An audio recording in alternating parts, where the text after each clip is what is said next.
It's time to laugh, to win, and to live the thrill of the action. Hey, baby, let's go out there like a bunch of crazy dogs. What the hell's going on out here? No idea what's going on, but I am excited. Every pick, every play, every game-changing moment. Unbelievable! This is You Better You Bet, brought to you by BetMGM on Westwood One Sports.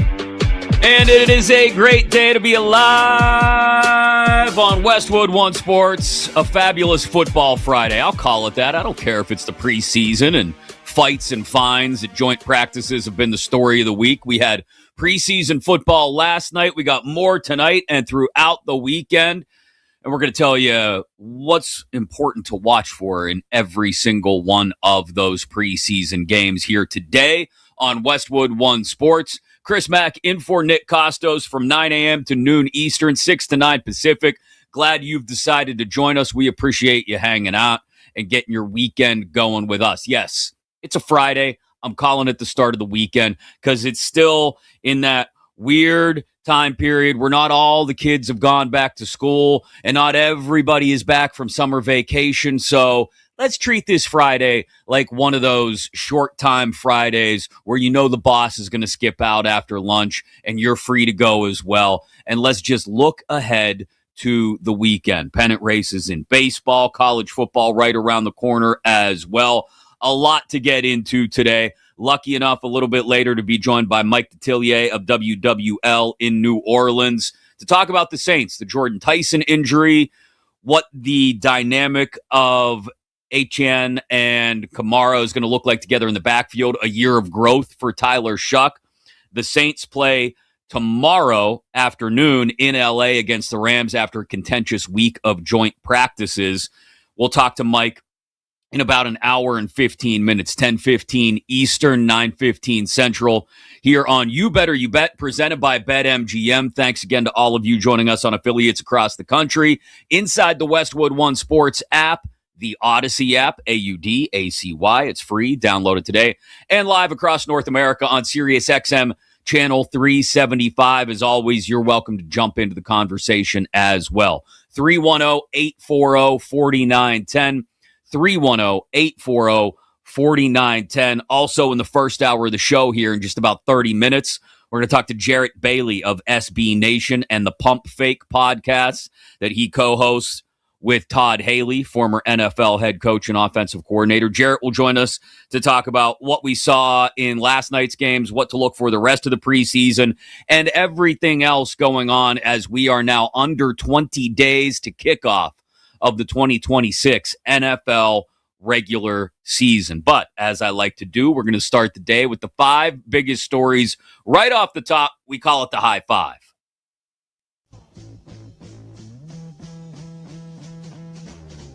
Five. The 1-2.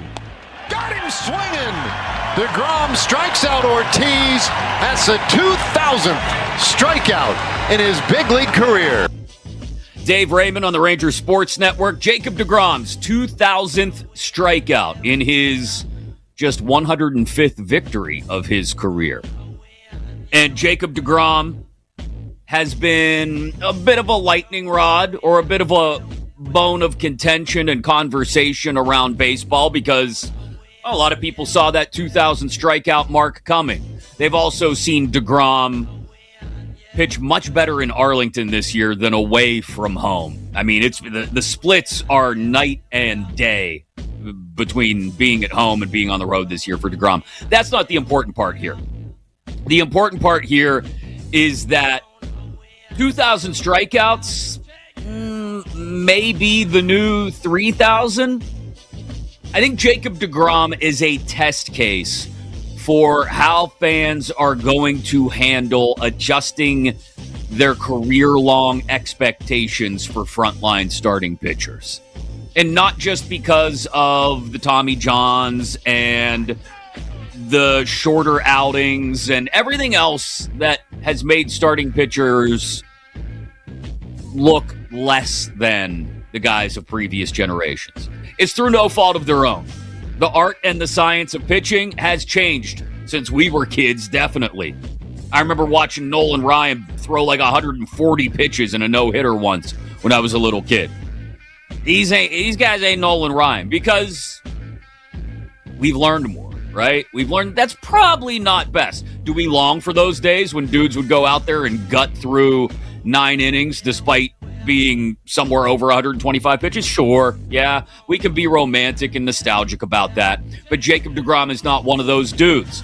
Again, 2,000 strikeouts for deGrom might be the new 3,000, and 105 wins may be enough to get him into the Hall of Fame. We'll get into this in a little more detail in about 15 minutes here on Westwood One Sports as we count down the 5 biggest stories of the day to get things started. The high 5, number 4. 4. You have your degree already, right? Yes, sir. So what are you taking this fall? Yeah, so I graduated with a communications degree from Iowa State, and I came over here, and I'm in an grad program, organizational development and change program, leadership classes, working in small group type of classes. So I'm doing that right now. In the fall, I'll have a class that I'm in online, and so after that, I'll get a certificate, and then I'm able to pursue to my master's with those 12 credits. So you won class this fall in what? What is it? I don't know yet. We haven't picked it yet, so Okay. we got to do that here coming up this weekend for school to start next week. But yeah, so I'm in one class. I guess it's the props of being graduated and being a 5th year. So yeah. That's Rocco Becht, who is Penn State's quarterback this year, talking yesterday about the one class he's going to take this fall. He's not sure what class it is yet, but he's going to take a class. And people immediately got up in arms. And there are bigger things about the state of college football that we can talk about and get into in a couple of minutes. But people immediately went all wacky waving arm guy. Oh my God! Oh, he's only taking one class. What's wrong with the world? Well, A, he's a 5th year senior. He's a graduate student. So as you heard Rocco Becht explain there, he's already got an undergrad degree. Going to class is, well, yeah, I get it. He's in college. He's got to go to class. But it's never meant less to college football players than it does now. And if you're only just realizing that now, then I got a feeling you're way behind the curve here. I feel like the immediate backlash to Rocco Becht yesterday saying, I'm only going to take one class. It's the advantages of being a 5th year is something most of us adjusted to 15 years ago. We understood that this is how it is. And for those of you that, like I said, are behind the curve, I'm going to get into this in a little bit more detail as well in less than an hour here on You Better You Bet.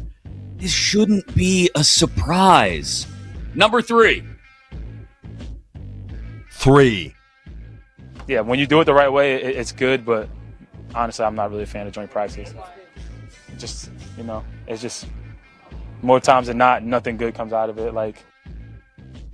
That's Saquon Barkley yesterday talking about his disdain for joint practices, especially multiple days of joint practices. And I get it. With all the fights and fines we've seen around the NFL this week, when you get guys practicing against other guys multiple days in a row, there's going to be things that happen. You're talking about dudes who, in many cases, are fighting for their livelihoods. So it's going to get testy. I mean, it happens without another team around in some training camps. How many fights did we see in camps before other teams started joining other teams for practices? It happens every year. But I understand what Saquon's saying. Here's the problem. As much as he may not like joint practices, as much as, as fans, we might not care for joint practices. What's the fix? Players want shorter camps and fewer games, especially when, not if, the regular season schedule expands to 18. Which, again, I understand that as well. And nobody salivates over preseason football. There may be some of us degens who stayed up and watched the first half of Niners-Chargers last night. Yeah, there may be. But most people aren't dying for preseason football. But at the very least, that if somebody loses it and starts swinging a helmet or punching somebody or getting out of line or taking a run at a quarterback in a preseason game, it's there to be officiated. Everyone sees it. There's discipline of some sort from the league. That happens during a joint practice. Yeah, sure, you might have a couple officials there to sort of keep an eye on things, but the consequences much less dire. And so, while I get what Saquon is saying, I don't think there's a fix for it. Well, there may be one. We'll get into this in the final hour of the show. I have one idea that could fix what is plaguing joint practices around the NFL that are getting testy and contentious over this past week and a half. We'll get into that around 11:20 Eastern, 8:20 Pacific here on Westwood One Sports. Next. 2. Play action from Mendoza, and he comes back over the middle, and he's picked off. Woodez, the rookie. Mendoza trying to track him down and cannot. Pick 6 for the Texans and the rookie. Joe Buck on Monday Night Football on ESPN last night. Raiders ended up coming back. Aiden O'Connell, tush push. They actually tried to win the game in the final few waning seconds. Golf clap for that. We appreciate the effort in the preseason. But the story was a less than stellar night for Fernando Mendoza. I think that's a nice way to put it. It wasn't terrible, but it wasn't great either. Mendoza ends up going 8 of 15 for 86 yards, a sack, and that pick 6. He's a rookie quarterback, guys. Don't put too much into this. As much as we talked about positive preseason performances yesterday, and, the Kenny Pickett theorem always holds true. Don't put too many eggs in the preseason basket, okay? The same holds for negative outcomes. I'm not saying you ignore them completely. Mendoza clearly is going to take some time to get comfortable with an offensive line in front of him that's probably not as good as the one he played behind at Indiana. That's fact. And that's going to take some time. It's going to take some time to adjust to the fact that, yeah, he's got a good arm and he can put the ball accurate. He can put the ball exactly where he wants to. He threaded the needle on one last night in the first quarter that I went, ooh, okay. All right, Fernando. And then immediately the very next pass he threw was that pick 6 because he tried to put it in a spot where he shouldn't have because he thought he could put it there. This is what happens with young quarterbacks. You're going to have growing pains. This is why you don't throw him to the wolves and just let him start from week 1. You let him learn from the preseason. You let him learn from watching Kirk Cousins' mistakes in the regular season. You let him learn from practice. And who knows, maybe it's week 5, maybe it's week 8. At some point during the season, when you've deemed that the record indicates you may not have much to play for this year, which I think it'll happen sooner rather than later in Vegas this fall, you put him in there, and then you let him take his lumps. I would have no problem letting him, quote-unquote, redshirt and sit and watch and hold a clipboard all season, but I understand some people would lose their minds. What are you doing? He's first overall pick. Get him in there. Find out what he's got. What he's going to have are mistakes because every young quarterback does, as we saw last night with Fernando Mendoza. We'll get back into a little bit later around 11 Eastern, 8 Pacific, takeaways from last night's preseason doubleheader and what to look for in tonight's 3 preseason games around the NFL. That's later here on You Better You Bet. But we count down the 5 biggest stories of the day to start the show here. And number 1. A roll out for Chambliss. Eyeing the end zone across his body, and He's got Daquan Wright again. Wait, he's back? I thought he got drafted. I thought he was in Browns camp. Daquan Wright, one of a slew of football players who are now fighting for the right to go back for a 5th year since the change in college eligibility rules that's been introduced means they're the odd men out. They're the class of the high school recruiting class of 2022. And they want to have that, or 2021, I guess it is, entered college in 2022. They want to get that 5th year. They feel they deserve it. And Daquan Wright, as well as many others, have looked at it and said, well, wait, I could make $13,000 a week if I'm actually on an NFL practice squad, or I could go back to college and probably get paid more. What should I do? Look, I understand it assaults our sensibilities. It is just an abomination. These guys were in NFL camps. How can we let them go back to college? I understand. It does not compute. When you just look at it on the surface, you go, what is happening to college football? And to an extent, I would agree. Nobody is minding the store. Nobody wants to set the rules. Nobody wants to be the gatekeeper. It is the wild, wild west of NIL and the portal in college football. And this is just another ridiculous layer added on top of that.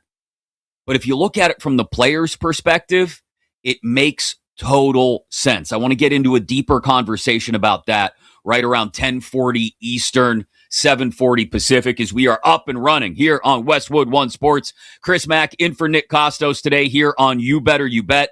Don't forget, you can always watch the show on YouTube, youtube.com/@thekostos, THEKOSTOS. We'll take your feedback there in the chat. Anything you're thinking about with pennant races approaching in baseball, well, actually, in full swing, with preseason games continuing in the NFL and college football right around the corner, and some people not even knowing who's going to be on the roster once week 0 and week 1 get here. 310-840-4910, the number, 310-840-4910. But coming up next, while people around baseball want to argue about it, seemingly, I'm going to explain why somebody's Hall of Fame case is solidified, in my opinion, and how it signifies a bigger shift in what our expectations should be. That's next here on Westwood One Sports.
Are you? Welcome back to You Better You Bet, presented by BetMGM on Westwood One Sports. Chris Mack in for Nick Kostos this morning here on Westwood One Sports. It is You Better You Bet, presented by BetMGM. Coming up in a little less than an hour, right around 10:15 Eastern, 9:15 Central, 7:15 Pacific. Mike Detillier of WWL New Orleans to talk Saints as they get ready for their second preseason game out in LA against the Rams tomorrow afternoon, dealing with injuries, in particular the Jordan Tyson injury, adjusting to Travis Etienne as the new lead back and Alvin Kamara as maybe a change of pace, still trying to plug holes on the defensive side of the ball, all while bringing Tyler Shuck along for maybe a bigger and better second season as the first full season as the starter for the Saints. That's coming up in just a bit. Top of the hour. I don't understand why people are so far behind the curve on something that happened yesterday and so upset about it. We'll get into that coming up at 10 Eastern. Jarrett Bailey of SB Nation joins us to talk all things NFL in less than 15 minutes. I know people want to argue about the Jacob deGrom Hall of Fame case because inevitably when we look at guys' Hall of Fame resumes, we look at the counting stats, right? How many strikeouts did you have? How many wins did you have? What was your ERA? All that kind of stuff. And when you look at deGrom, I'll admit, the counting stats, the 2,000 strikeouts now. He got number 2,000 last night. The counting stats with just 105 wins, they don't bowl you over. 105 and 73 is his all-time record over 13 years and certainly portions of full seasons in there rather than full seasons. And people will hold that against deGrom. And they'll say, especially now towards the end of his career, well, look, he never goes deep in starts. Is this guy really a Hall of Famer? I'm going to do you the favor of jumping in the not-so-way-back machine and taking you back to, 2018. And the 4 seasons from 2018 through 2021, when Jacob deGrom had a sub-2 ERA over 91 starts, a 194 ERA over his 91 starts from 18 through 21. The dude was the best, most consistent starting pitcher, at least in the regular season, in baseball. That can't be disputed. A lot of people are going to point and say, he never won more than 15 games in a season. Those years you're talking about, Chris, he went 10-9, went 11-8, 4 wins one year, 7 another year. I get it. I understand what you're saying. The counting stats don't pop off the page. But you can't ignore a career 266 ERA, the 2008 strikeouts now, and just the utter dominance he had for a 4 to 5 year period there in the middle of his career. And here's the other thing I would point out. As people push back against a possible Jacob deGrom Hall of Fame case in the future, at his peak, he was going deep into ball games. I dug into a little bit of the math, and this is going to be, it's not really a drop the mic moment, but this is going to be the cherry on top of whatever is a future Jacob deGrom Hall of Fame case. I dug into what percentage of his starts qualified as quality starts, right? 6 innings or more, 3 earned runs or less. A lot of people will talk about the definition of a quality start and whether they agree that that's a quality start or not, that you can go 6 innings and give up 3 earned runs or less, and that's deemed a quality start. Again, I think it becomes a generational argument, but in this day and age, that's most certainly a quality start. 6+ innings, 3 or fewer earned runs. In his 272 career starts, Jacob deGrom has 66.2% of those starts as quote-unquote quality starts. And without a frame of reference, it's hard to get your arms around whether that's a good number or not. Sounds good. Is it, though? So I started digging into some other Hall of Famers. This isn't a simple percentage or number to find anywhere on the internet. You got to go to Fangraphs or Baseball Reference and get out your calculator. And yeah, Greg Maddux, who I think they've coined a term for Greg Maddux, which is better than a quality start. But I mean, when you've got things named after you, and you deserve a fair amount of recognition. Greg Maddux in 740 career starts, 64.8% were quality starts. And then you can run down a list of really any Hall of Fame starting pitchers from the last 50 years, 60 years. And they're all going to have a lower percentage of quality starts to total starts. There are only two that I could find. I mean, we're talking Clemens, Glavine, Nolan Ryan, Verlander. All these names. All lower percentage of quality starts than Jacob deGrom. There were only two names that I could find from the last 50 years that had a greater percentage of quality starts than Jacob deGrom. They are, now remember, deGrom's number, 66.2% of his 272 starts, quality starts. Clayton Kershaw, 66.7%. Randy Johnson, 66.8%. One of those two is in the Hall of Fame already. The other one will be, in 5 years? And so for the crowd that wants to argue that deGrom doesn't go deep into games often enough anymore, maybe not anymore, no. But when you average it out over the course of his 13 years in Major League Baseball, Jacob deGrom has gone deeper into ball games more than anybody else over the last half century, not named Kershaw or Johnson. I know he doesn't have a World Series ring. That's something you can argue about.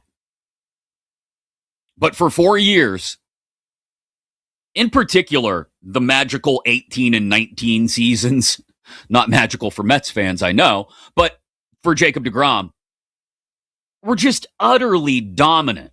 And I think this is something that people are going to have to adjust to.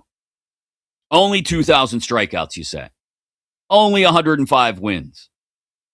You know what? Like it or not, that's how this is going to be the first break point for how we evaluate modern starting pitchers and their Hall of Fame cases. deGrom will be the new modern era baseline for Hall of Famers. And you'll have to dig into the numbers a little bit more. It won't just be counting stats and how many Ks and how many Ws. But the guy's a Hall of Famer when the time comes. Top of the hour. I can't believe some people haven't caught up. For those that are behind the curve, I'll try to catch you up on something that was said by a Big Ten quarterback yesterday. But coming up next, we are in the thick of the preseason. It was a rough night for Fernando Mendoza last night, but another strong showing for Dejon Stribling and the Niners. And we got another weekend stacked full with opportunities to watch young quarterbacks, and we'll discuss all of it with Jarrett Bailey of SB Nation. That's next on Westwood One Sports.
Welcome back to You Better You Bet, presented by BetMGM on Westwood One Sports. We are in the thick of week 2 of the NFL preseason. Chris Mack in for Nick Kostos today here on Westwood One Sports. It is You Better You Bet, presented by BetMGM. We had a doubleheader last night. We got a triple header tonight. I guess it's not technically a legit triple header. There's 3 games. So we'll call it a triple header. And then a slew of games tomorrow as well. You got to look up whether their starters going to be playing in which game, how they're going to play, what it's going to look like, whether teams are going to want to fight each other at all because they've already been fighting at joint practices. There's a lot more that goes into trying to figure out which preseason games are actually worth watching. We'll go through last night's games and what we saw happen in those and what to expect from tonight's 3 a little bit later in the show. But just to get a 50,000-foot view, lay of the land on where we are at this point with less than 20 days to go until the kickoff of the NFL regular season, who better to talk to than Jarrett Bailey of SB Nation? You can check out the Pump Fake Pod as well, wherever you get your podcasts, including on YouTube. He co-hosts that with former head coach and OC Todd Haley. Jarrett, good morning. How are you, man? What's up, buddy? How are you? I'm good. I just, this time of year, I know, like, I half watched the second half of Raiders, Texans, and went to bed before halftime even came of Niners, Chargers last night. But there's still something about, the Monday Night Football theme hitting and hearing Joe Buck's voice, or just in general, getting to watch a little bit of football, even in games where there won't be starters playing. And we got some starters in a few spots for a couple of plays last night. But let's start with the one that, if people watched preseason football last night, they saw the Raiders and Texans, and they saw very early on Fernando Mendoza with the pick 6. Not the most inspiring night, but again, it's the preseason. Take everything with a grain of salt. Just what have you taken away from watching Mendoza's first 2 starts in the preseason, and how much he may have to work on, and I guess more importantly, how much they have to work on in Vegas in general around Mendoza? Yeah, I mean, the first game against Arizona was a lot more successful than last night against Houston. But, people have asked me, hey, what do you think the ceiling for Mendoza is? What do you think he can be in the NFL? And, I don't think he's got the ceiling of a top 5 quarterback, but not every guy is going to have that ceiling, and that's okay. I think that at his apex, at the absolute best, he can be what Ryan Tannehill was in Tennessee. They were the number 1 seed that one year. I think that season he had a touchdown to interception ratio of 33-7, or at least somewhere in that ballpark, but I'm pretty sure those are the right numbers. So I think at the absolute best, he can be a top 12 quarterback in the NFL and be in that conversation of guys, like Goff, like a Baker Mayfield, those guys who you can slot into that particular tier of guys and put them in just about any order, any given week. And that's, if he ends up being that, then the Raiders will be able to look back on the pick and say, all right, there's something there, and it was a pick worth taking. But in terms of, what we've seen from the first 2 weeks, against Arizona, he had a few throws where he was ripping it into tight windows. He tried to do that against Houston on the pick 6 and, just got bit in the butt for it. But, these 3 weeks, especially for the quarterback position, especially for guys like Fernando Mendoza, who are expected to be, future faces of their franchises, that's what these things are for, is trying things that, you want to see if it'll work in a game situation. And sometimes it will, sometimes it won't. You take it, you learn from it. We're going to find out if he's going to play at all this year. I mean, the talk about around Vegas is that, they might just redshirt him and have Kirk Cousins go the entire way. Do I think that'll happen? I don't think. But in a perfect world, I'm sure Clint Kubiak isn't rushing this. And as long as they see progression from Mendoza each week and, see him do the things that they drafted him to do, then they'll be in a good spot. But yeah, there's somebody that I'm circling just to kind of see, all right, if they start slow, when are they going to actually put in Mendoza and give him the keys? Yeah, he's one of those guys, like you said, that I wouldn't have a problem watching him redshirt for the year. Because I don't think, this isn't a Joe Burrow level talent coming out of college who I think can just immediately take off. So a guy like Mendoza, I'd have no problem letting him sit there and wear a ball cap and hold a clipboard all year. Hell, even if Cousins got dinged up, letting Aiden O'Connell start and letting Mendoza watch. I know people would lose their minds if that happened, but I wouldn't balk at it too much, especially if I'm a Raiders fan and this guy's supposed to be the future franchise quarterback behind that offensive line. I would be much more reticent to just throw him to the Wolves. Yeah, completely understandable there. Do they still hold clipboards, by the way? Are we past the era of clipboards for we're past quarterbacks? that. I just aged. I dated myself. It's an iPad. Yeah, there's on the or the tablet. I think they have to call it like the Microsoft Surface. Oh, yeah, that's right. It's a Surface. Yeah. I'm sorry. Yeah. But yeah, if that's the route that they want to go, and if it is the route that they do go, then I assume something went really right, because if they don't play Mendoza at all this year, that means, okay, Kirk Cousins played relatively well, was serviceable to get them to, 7 to 9 wins. And I think that's what their ceiling is. They're not a team that is going to be a playoff team this year. There's too many holes, especially on the defensive side of the ball. But they don't have any like proven talent at receiver, or at least to be a number one receiver. I love Brock Bowers. I love Ashton Genty. But there's a lot of questions on offense and defense. So if they can just show progression, and if Kubiak proves in year one that he's changing the culture there, which is something that they've really needed for a long time. It feels like they have a new head coach every year at this point, and they just need some stability. So if he can bring that in year one, that's more important than a 10-win season right now. Jarrett Bailey of SB Nation and the Pump Fake podcast is with us here on Westwood One Sports. Chris Mack in for Nick Kostos this morning. The one thing I think that is most interesting, and you mentioned this in reference to Mendoza, and I think you could probably see it in Carson Beck in the Hall of Fame game to a different degree, is the adjustment to, like you said, fitting the ball into those tight windows. Beck did a great job in that Hall of Fame game of doing that against Carolina. You could question, what kind of defense was he facing or what level of talent. You could probably say the same thing about Mendoza last night, but I think we found out the Texans' backups on defense are probably pretty damn good, maybe as good as some teams' starting defenses. And I think that's the most interesting part when we spin forward into tonight's games, in particular, the situation the Steelers have happening in Pittsburgh with Will Howard and Drew Aller. Both of those guys were put in positions by Mike McCarthy in week one of the preseason to make the read and put the ball exactly where it needed to be. And for the most part, they both did that. Aller had the flashier numbers because of the big Caden Weechin 74-yard catch and run. But that's the adjustment that I'm looking for from these young quarterbacks. It's hard to make that read, though, when they're not playing legitimate first-team defenses either in the preseason. Yeah, and that's always the grain of salt you got to take with the preseason and with these young guys. And it's unfortunate because Steelers fans are forever going to be weary about any sort of exhibition play because of everything a few years ago with Kenny Pickett. He had five drives and they had 5 touchdowns in the preseason, and now anything good that happens in August, everybody's going to just be like, oh, no, we can't care about that. No, you can care about it, but just keep it in the back of your mind that it's going to be much different in September, October than it's going to be in August. So intrigued to see what the Steelers end up doing. Obviously, Mike McCarthy came out and said Mason Rudolph isn't going to be playing against the Jets, so it's only going to be Will Howard and Drew Aller.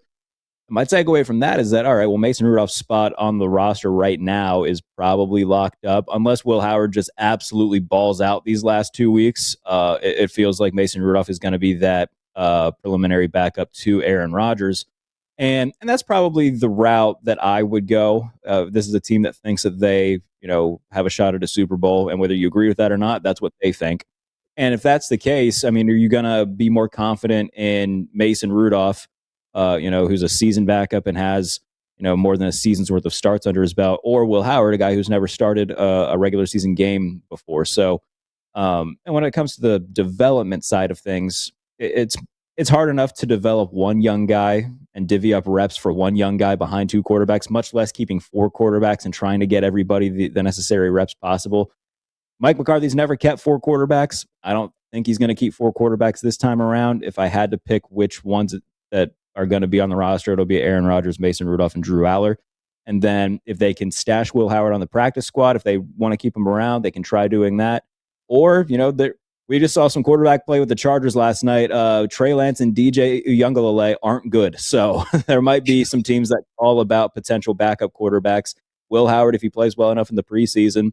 We've seen the Steelers do that before. They traded Josh Dobbs in 2018 or 2019 to Jacksonville for a 5th-round pick. If Will Howard plays well enough in the preseason, maybe they can get something similar to that deal in return. You mentioned the Chargers. I want to just go back one more time to last night. Chargers played the Niners. Deshaun Stribling looked good again, this time with getting some time with Brock Purdy.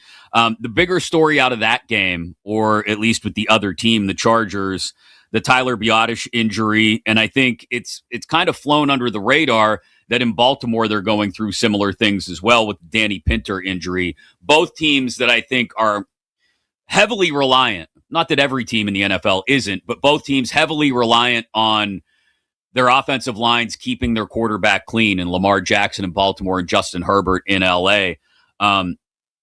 Just how big are those offensive line injuries? I look at it even bigger this time of year when you're trying to find consistency and find 5 starters on the line, but just how big could they loom for those two teams? You know, everybody looks at the Chargers as a playoff team, I think. They've been there 2 years in a row under Jim Harbaugh.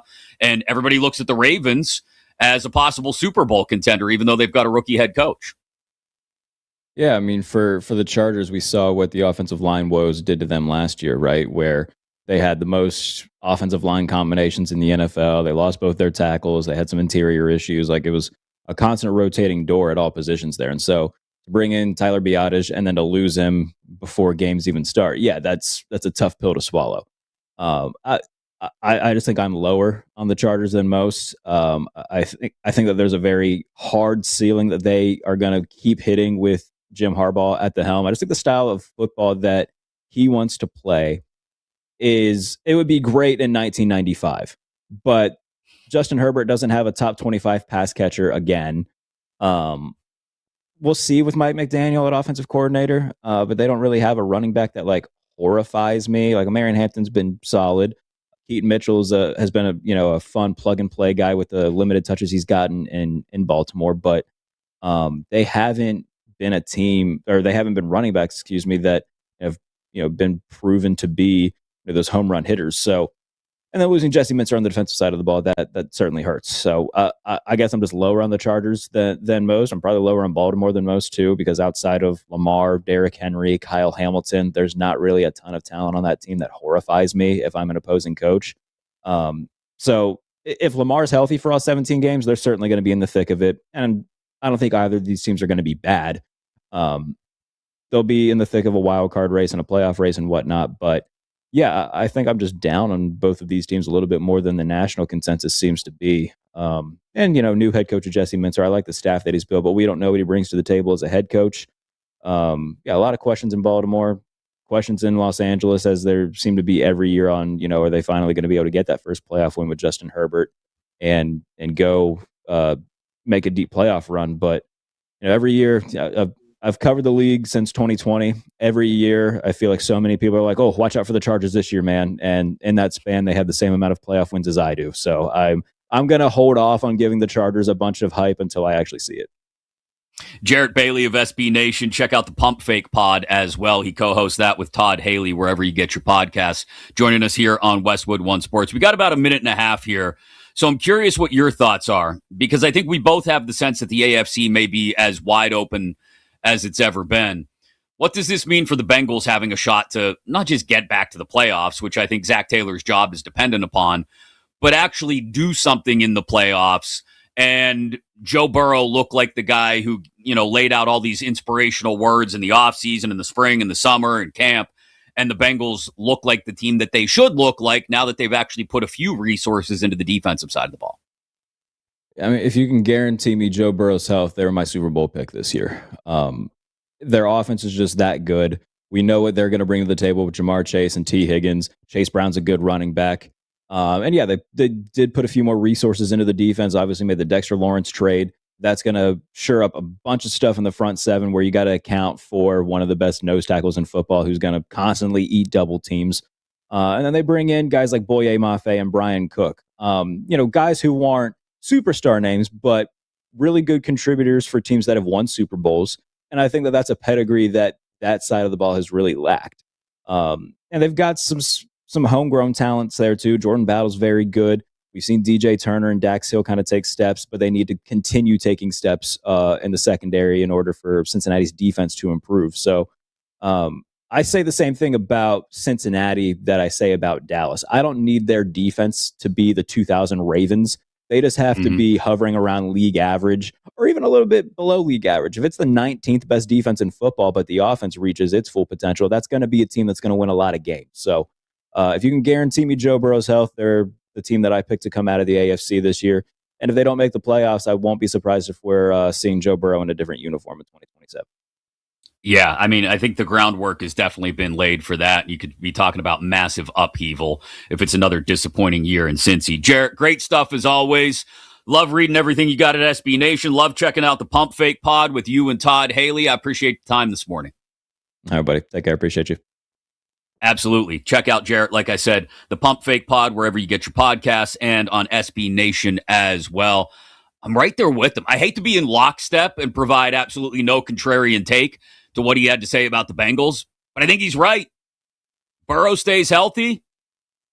Why aren't they? Why are they behind the Ravens when we look at odds for the AFC North? That doesn't add up, especially Ravens with a rookie head coach. Hey, if your home run bet comes up short, no worries. Inside the BetMGM app, they're going to take care of you. Thanks to today's MLB No Sweat Home Run Token, you don't have to worry if that bet doesn't clear the fences. Activate your token, and if your home run player fails to go yard, you'll get your stake back in bonus bets in the BetMGM app today. Please gamble responsibly. Coming up, it's been nearly 15 years since Cardale Jones dropped the infamous "we ain't come to play school" nugget. So why are some people still surprised at something another Big Ten quarterback had to say yesterday? I'll let you hear it for yourself next, right here on Westwood One Sports.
to win and to live the thrill of the action. Hey, baby, let's go out there like a bunch of crazy dogs. What the hell's going on out here? No idea what's going on, but I am excited. Every pick, every play, every game-changing moment.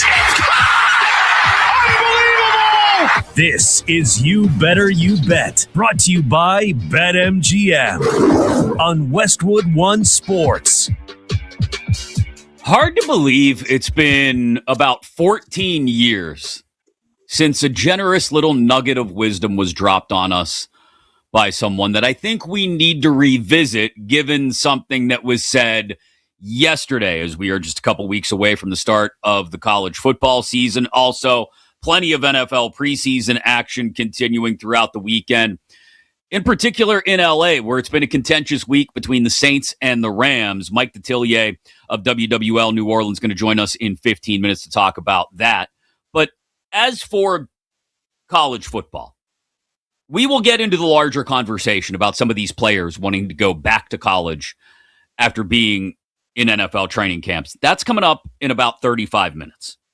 Because I want to look at it from the player's perspective, because it feels like another pearl clutching moment where everybody is just aghast at what's going on in college sports. And I think the sooner you can look at it from the player's perspective, the sooner you may be able to make more sense out of it. Even if you think it's crazy, it might come back into the realm of making some sense. It's coming up before 11 Eastern, 8 Pacific here on Westwood One Sports. Chris Mack in for Nick Kostos this morning here on You Better You Bet, presented by BetMGM. Live across the country on Westwood One Sports affiliates. We appreciate each and every one of you. Inside the Westwood One Sports app, the Odyssey app as well, AUDACY, and across North America on Sirius XM Channel 375. You're always welcome to jump into the conversation at 310-840-4910, 310-840-4910.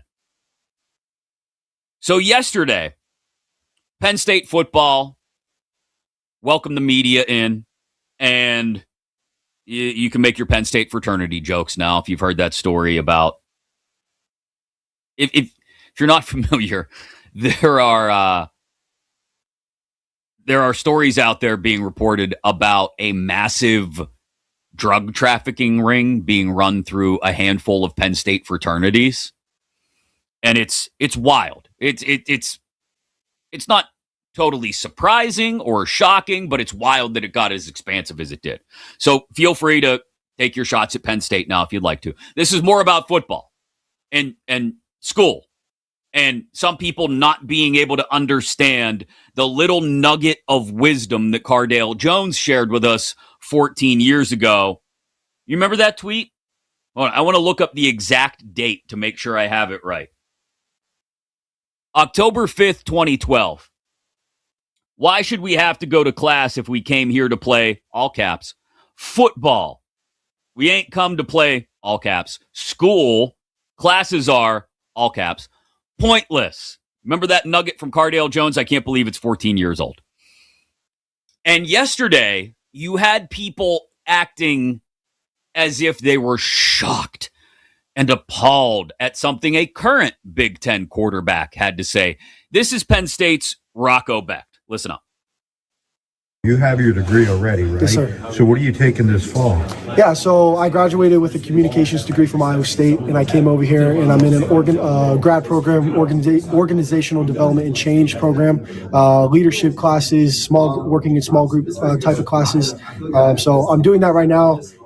In the fall, I'll have a class that I'm in online, and so after that, I'll get a certificate, and then I'm able to pursue to my master's with those 12 credits. So you won class this fall in what? What is it? I don't know yet. We haven't picked it yet, so okay. We got to do that here coming up this weekend for school to start next week. But yeah, so I'm in one class. I guess it's the props of being graduated and being a fifth year. So yeah. I love the slight hint of indignation in the voice of the guy asking the questions. So you have one class this fall? Yes. Yes, he has he has an undergrad degree. He's a grad student.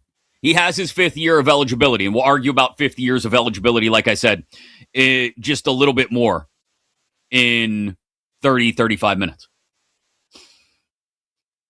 This is what 5th year players do. In some cases, 4th year players.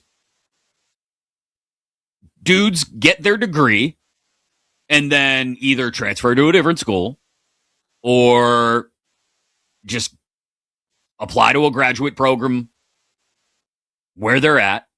That's for those of you that are behind the curve. This is what athletes do.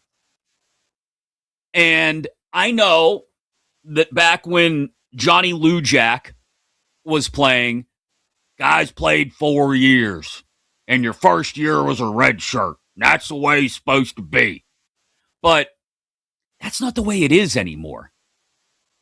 And it's the response in the replies to this video of Rocco Beck talking about the 112 credit graduate level class he's going to take this fall clearly indicated that some people don't understand that this is what has been happening. This isn't a recent development. This isn't just like, oh, just this year, Rocco Becht is the only individual to discover that there's a way to not have to go to too much class, still be an active full-time college student, and play football and have that be your focus. Like, where have you been for the last 15 or 20, 25 years? This is what athletes do. And so it wasn't surprising because, look, it's social media and this is what people do. Uninformed people say smart-ass things that they don't know anything about. But it was head-scratching. That's probably the best way to put it, to see people respond to that Rocco Becht video the way they did. And again, most of it was with a heightened sense turned up to 11 of indignation that you heard a more mild version of in that guy's voice when he asked the question. So you're only taking one class? Yes, he's a graduate football player with a year of eligibility remaining who followed his head coach here from Iowa State. This is what he's doing. Why are you shocked? Why are you surprised? And why do you think, most importantly, we're ever going to go back to the way it was 30, 40, 50, 60 years ago? We're not. We're not. The worms are out of the can. The horse is out of the barn. The cats are out of the bag. Pick another animal to leave a container of some sort. They've all gone. This is what it is. And this isn't even the most wild or egregious change we've seen to college football in recent memory. Again, we'll get into guys leaving NFL training camps to go back to college a little bit later in this hour, in about 30 minutes. That is, you want to talk true wild, wild west of NIL and portal era college athletics. That is right up there with dudes going back to college after playing in the G League level, huh? But again, if you look at it from the player's perspective, as we'll do in a little bit, you'll start to understand it a little bit more, whether you like it or not. And that's the catch here with the Becht thing.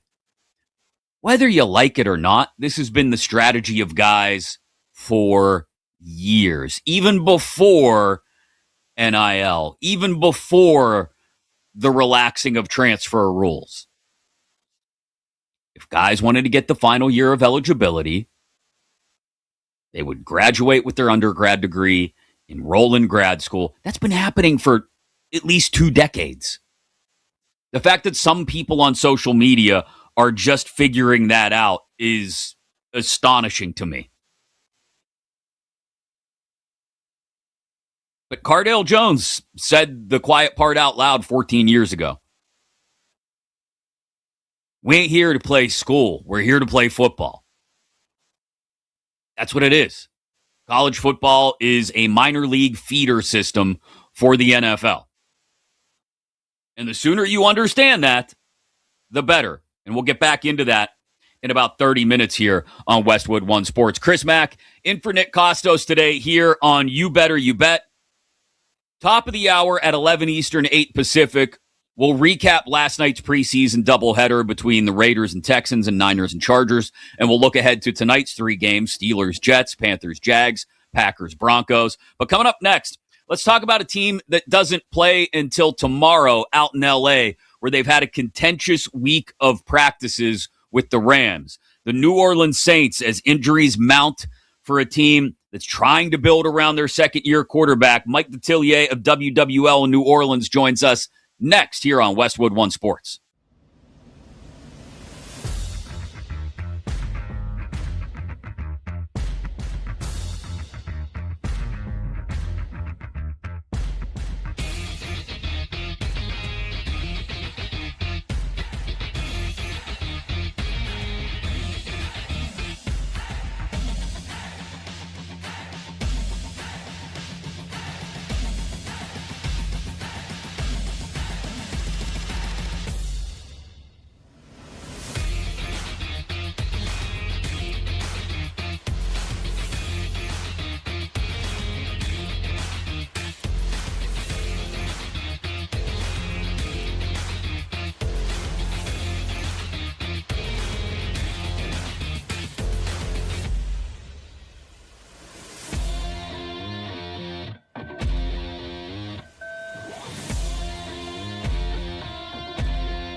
Welcome back to You Better You Bet, presented by BetMGM on Westwood One Sports. Injuries may be getting the best of things in New Orleans. Injuries everywhere in NFL training camps, fights and fines, and joint practices as well, where the Saints are out in Southern California to take on the Rams tomorrow afternoon in a preseason game. We'll talk to Mike Detillier of WWL New Orleans in just a minute here on Westwood One Sports. Chris Mack in for Nick Kostos here on You Better You Bet. Top of the hour, last night's preseason games. We had Raiders-Texans, we had Niners-Chargers, and our takeaways from those. And tonight's preseason games. We got 3 of them. We got Steelers-Jets. We got Panthers-Jags. We got Packers-Broncos. So we'll talk about takeaways from last night's games and what to watch for in tonight's games coming up at the top of the hour. And in about 20, 25 minutes, I know we just struggled to bring some of you along and get you up to speed on why it's different now, and you're going to have to learn to deal with it in college football. But it's reached an all-new peak with the idea of some guys leaving NFL training camps to go back to college. But I think there is a way you can start to wrap your brain around it if you look at it from one person's perspective in particular. That's coming up in about 20 minutes. A little bit later, we'll also let you hear what Saquon Barkley had to say about some of these joint practices, as the Eagles and the Patriots have had some interesting ones this week. And of course, before we wrap up, we will get you our 3 stars of the day, our 3 favorite moments of the show, and a couple of bets out the door as well. But as mentioned, there's the Jordan Tyson injury. There's the continued growth of Tyler Shuck. There's a lot to get to in New Orleans after a contentious week of joint practices with the Rams out in Southern California. Who better to talk to about all of it than Mike Detillier of WWL in New Orleans? Good morning, Mike. Thanks for making some time. How are you? I'm doing fine. Thank you, brother. Let's start with Tyler Shuck, because I think any team starts and ends with the starting quarterback. I'll be totally honest in that I was not prepared to be impressed by Tyler Shuck when the Saints took him in last year's draft. And I will also be totally honest in that I think I'm being proven wrong by the way he grew in the back half of last season once he took over the starting role. And as he pivots into this year, his first full year as a starter, how much promise do you think is in there with Tyler Shuck as they start to build things out around him? Quite a bit. And, we finding a little bit more about Tyler every time you sort of watch him. And he's been what I would call good in practice. But you get him in these, like, padded practices against other teams, and he's been awesome. So he's got some gamer in him, in that particular deal. But he's taken on the leadership role. He's mature. He understands how to play this game at a high level and really focused for a young quarterback. And down the stretch, he was terrific for this football team. And he gives the Saints hope, to be honest with you.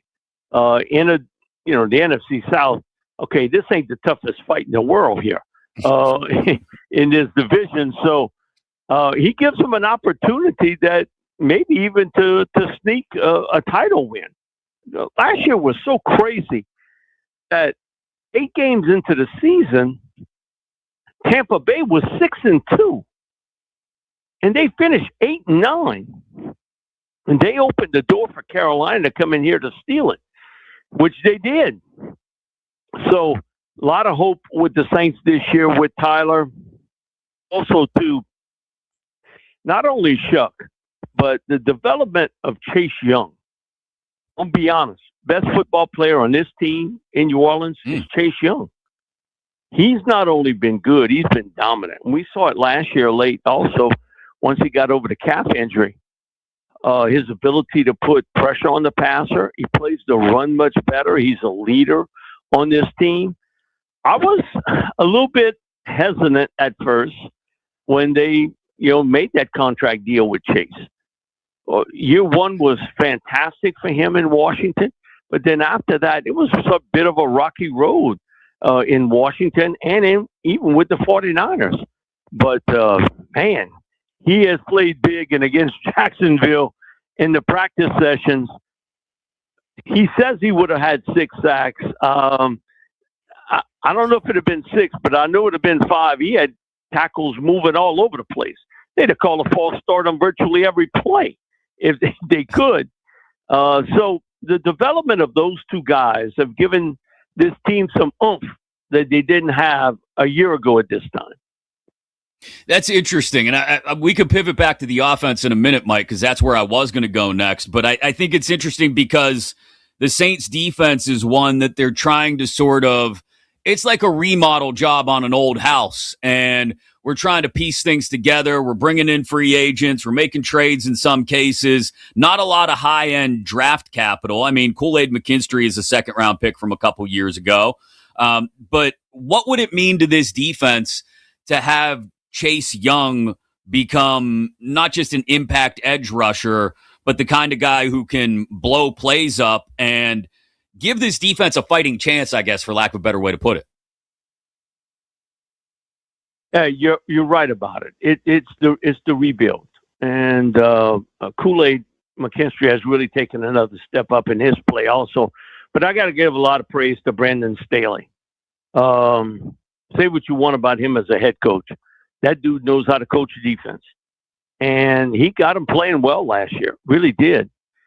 And you're right about it. There was not a lot of free agent signees in the offseason defensively that you would say impact players. They lost Demario Davis, who was one of one, one hell of a football player. Brought in Caden Ellis, who was on this team before. But really, a lot of the success here has become scheme-wise, defensively, brought on by Brandon Staley. And that's a lot of mix of older players and of young players on this team, where last year it was starting, a second-year Kool-Aid McKinstry at corner, Quincy Riley as a rookie, Jonas Sankas at safety. They did bring in the veteran Justin Reed. And, if Julian Blackman can stay healthy, and that's a big if, he gives them, a really good edge back there. But this is a big mix here. But it all revolves around Chase Young, who is having a fantastic camp. And he looks to have turned the corner on his career. That would be great. That would be amazing news for Saints fans and for that defense. Mike Detillier of WWL in New Orleans with us here on Westwood One Sports. I'm Chris Mack in for Nick Kostos today here on You Better You Bet. Back to the offensive side of the ball. Jordan Tyson's injury is obviously a major blow because the early reviews that I read were solid on him early in training camp. And to have a high-end quality complement to Chris Olave would do wonders for Tyler Shuck's development, but they went out and added Travis Etienne as well. How does the skill position group elevate what Shuck is able to do once they can get Tyson healthy, even if that's a couple months away, once they could get everybody moving in the same direction? Because, again, the early reviews, Mike, from training camp were that we were seeing great things from everybody. Yeah, Tyson had probably 11, 12 days where he really looked good. Catching the football, he's explosive. It's the Jordan Tyson we saw when he was healthy at Arizona State. But, man, he's got a long list of injuries. And it was questionable for me. I did draft scouting, put out a draft book for 38 years. So that always raises up flags with me when it's multiple injuries.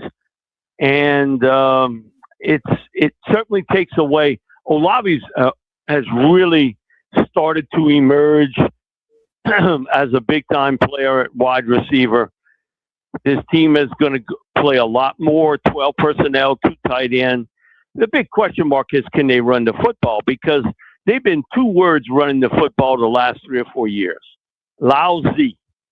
I mean, they can't get a running game going for anything. Their offensive line has been El Stinko, and they've had a lot of injuries there. That still is a huge question mark for me. Offensive line play, and can they get a running game? Because nothing helps, I think, a young quarterback more than having a running game that can kind of take a little bit of pressure off of him. So I think you'll see a lot more 12 personnel. Jawan Johnson at tight end, who I think is a good football player. They brought in Noah Fant, former first-round pick. They spent a 3rd-round pick on Oscar Delp. Now, they're not going to be the Rams, but they're going to be a lot of 12 personnel. And I think the young receivers, the one shocker to me in training camp, and I watched him throughout his college career at Kentucky and then at LSU, Barrion Brown, who has every day you take 2 or 3 notes on him making big plays downfield. And so he's been the surprise so far at wide receiver for them. And lining up quite a battle there on who makes those other roster spots. But you're right. Jordan Tyson, he's a special football player if he's healthy. And that is always going to be the if with him. From now to the day he retires, he is going to have moments where he looks great and also have some downtime. He's like the Lamborghini. Looks great on the road when it's running, but spends a lot of time in the shop. Yeah, Mike Detillier of WWL New Orleans with us here on Westwood One Sports. If Barrion Brown could come up big in Tyson's absence, that would be massive for Tyler Shuck. And like you said, if the run game can be more productive than it has been the last couple of years, I know Alvin Kamara is dinged up right now, questionable for whether he's going to be ready for week 1. But what kind of new life have you seen breathed into Travis Etienne since he's come home to Louisiana? Man, I scouted Travis. He was a sophomore in high school. And always super quick, really fast, loved to hit the edge. Couldn't catch a cold if he was naked in Russia at one time, but he's developed into a pretty doggone good receiver. He's really worked at that part of his game. Always a lot of energy and loves to be back home in Louisiana. And we don't know the identity of this Saints offense, but I think a lot of it was revolving around Travis Etienne and what he could do as a runner and a receiver in a similar manner to Alvin. And then Alvin would basically sort of supplement his skill set. So I know one thing, he's thrilled to be back in Louisiana, can eat that gumbo and get all that seafood that he likes to eat. But he was a nice addition in the offseason for this team. Can he take you to being a 9-win team? Man, I don't know, because I think this team will either be 8-9 or 9-8. That may be good enough to win the NFC South. Absolutely. It might be. It's a brutal start to the schedule, Mike. I mean, they open up 2 on the road at Detroit and at Baltimore, but it smooths out from there. And I think you're absolutely right. The path to an NFC South crown, whether it's Baker Mayfield's revenge tour, whether it's Bryce Young actually taking another step forward, or the Falcons finding a quarterback in the first place, kind of all runs to a 9-8 head, and New Orleans may be just as capable as anybody else of getting there. I have cousins that grew up in Jennings. They're a little older than Travis, so they didn't go to high school with him. But how happy is he that he's got people pronouncing his name the right way now?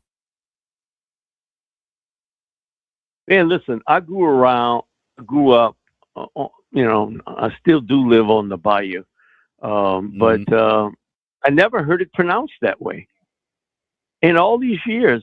And in his first press conference, he says it's not ATN anymore. And I live not far away from a family of ATNs. They spell it the exact same way, said it that way. And he said, it's Achan. And I was surprised as anybody. And so he gets on me a little bit about, you should know, I never heard it said that way, ever, and I'm in my 60s. So he gave me a little throw on that deal, but he's fine with it. And if somebody calls him ATN, he just goes along with it. But he's a really good football player. Les Miles' pursuit of another running back got him out of the state. He felt he should be the one. And then when Les got fired, Coach O took over. I can remember Coach O trying to convince him to go to LSU. But you had lost him. And great career at Clemson. And so glad to see him in a Saints uniform. I think he'll be a good back in this league and in this offense where Kellen Moore wants to run the football. Big question mark is, can you stay healthy up front? And how quickly can those five get together as one group? I think him telling to say it Achan is just trying to de-Yankeefy it for us non-Cajuns so that we say it a little bit closer to ATN, the way it should be said. But before I let you run, Mike, I would be remiss if I didn't ask you, since you brought up LSU and you're down there on the bayou, just what are the expectations? And are they maybe a little too high from LSU fans with Lane Kiffin coming in for the first year? Or should they rightfully be high knowing what Kiffin is capable of in the portal? And should LSU fans be thinking playoff or bust? Well, you being from here, you know damn well, if you don't get to 10 wins, LSU fans are upset. And so expectations are high. This team spent over $40 million in the transfer portal NIL. You do have 60 new players on this team, and you paying Lane Kiffin a lot of money. Man, they don't want to hear about winning in 2027. And no way. We want you to win now. Get into the playoffs now. I think expectations are high for this team, and they feel as though they can get into the playoffs. My thing is that first month is really difficult. You're talking about, one, you got to beat Clemson, and they're not who they used to be, but they still really good. Then you got Louisiana Tech, and then that day in Oxford when Lane Kiffin returns, well, they better put him in the Pope Mobile. I mean, they better have real high security on that for that one. And then the following week, it is in Tiger Stadium, but a team that you have had a lot of trouble with, Texas A&M. And so that's a lot of expectations. That first month is going to tell you a lot about this team, and then you finish it down the stretch against Texas and Alabama. So, but LSU fans, man, get them into the playoffs. That's what they want. Because you got a shot then into the playoffs. But that early part of the schedule, a lot of peeping eyes are going to be watching on LSU. But expectations always high for LSU football. Always. Because of the amount of talent in this state and how they've recruited both transfer portal and also high school recruiting. And LSU may play 4 freshman defensive linemen in a rotation, but early on, expect that LSU is going to play a lot of young defensive linemen. That always would raise up the flag for me, but they got Coach O handling that. They don't know what he's saying sometimes, but they know he ain't happy with him when he's not. Mike, thanks so much for taking the time this morning. Mike Detillier of WWL in New Orleans. Tell any Broussards you run into down there on the bayou, their cousin Chris says hello, and we'll catch up again soon. Thanks so much. Appreciate it, brother.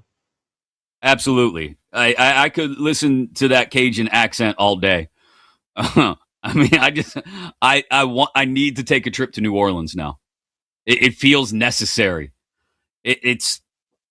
There's one thing that accent gets you amped for. No, not one thing. 2 things. I know we talked to Mike about the Saints, obviously, but it gets me amped for college football and for gumbo.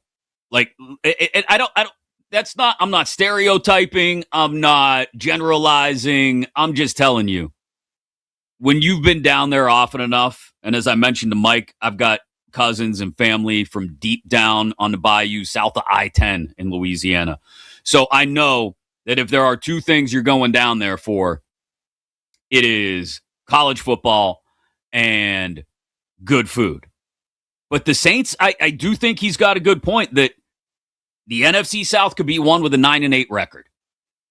And the Saints, if they can get through what I think are going to be a couple of difficult spots early in the schedule, at the Lions, at the Ravens, then it stacks up Raiders, Falcons, Vikings, all at home, at the Giants, Steelers in Paris, and then after the bye, Browns, Panthers. I mean, they've got a chance to stack some wins early if they can stay healthy, if they can get Jordan Tyson back sooner rather than later, if they find the run game with Etienne and Shuck continues to take off.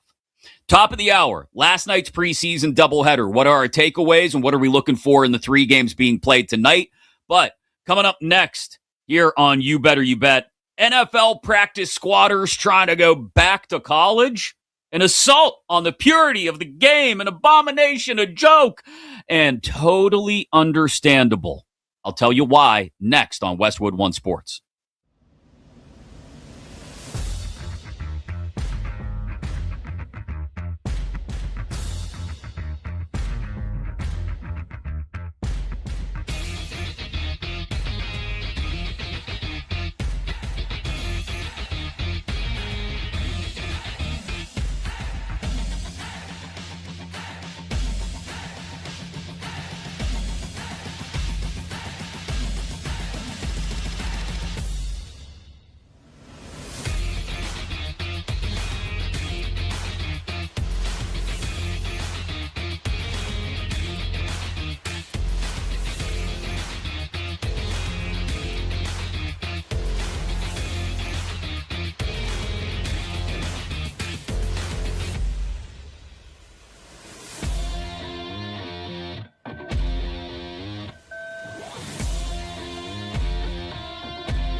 Welcome back to You Better You Bet, presented by BetMGM on Westwood One Sports.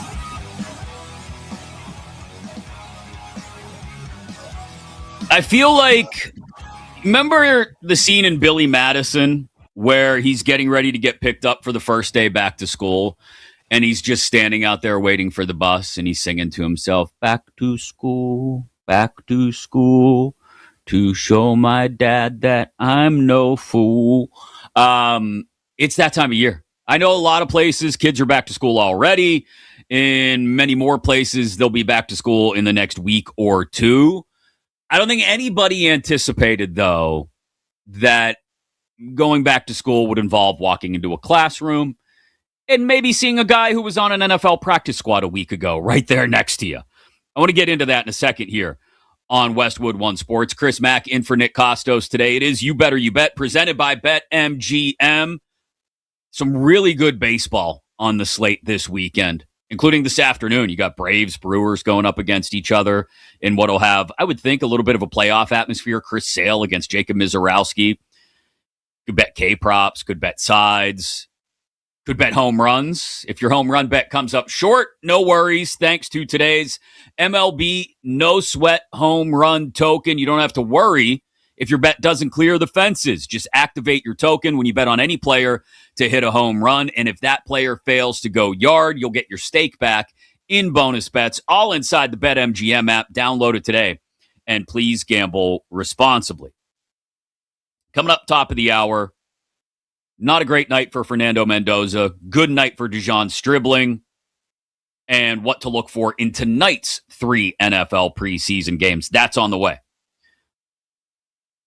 But yeah, the last thing you would expect walking into, I don't know, Psych 3 or, I don't know, what's another, Sociology 1, whatever, some basic level course in college would be, wait a second.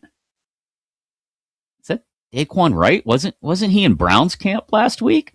Oh, he's coming back to school. Okay, I understand. Fifth-year guys aren't going to be in freshman-level classes, but the point still remains.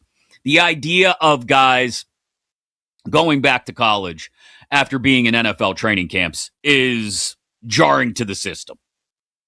And for some people, it's hard for them to even process, right? It's like, wait, what? Well, these guys are arguing that they have a year of eligibility left because the rule now is being enacted that you can have 5 years to play 5 seasons. But they are in that weird pocket of time post-COVID and pre this ruling where they only got to play for 4 years. They only had 4 years of eligibility. And many of them are now going through the legal process to get back into college, to get their final year of eligibility, to enter the portal, as some of them have already done, because of a recent court ruling that is allowing them to do so. And it's jarring to the system. Now, a couple of things I would say about this to maybe help you process this a little bit better. We talked earlier about those that are behind the curve and understanding that, for example, fifth-year graduate students who are playing out the final year of their eligibility, whether they've transferred or not, probably not taken a particularly heavy or difficult course load. We heard from Rocco Becht at the top of the hour. But the other thing that may help you process this just a little bit more easily, make it a little more accessible to your college football palate, would be that this is going to be one little pocket in time. This is going to be a yearly thing. I don't think, anyway.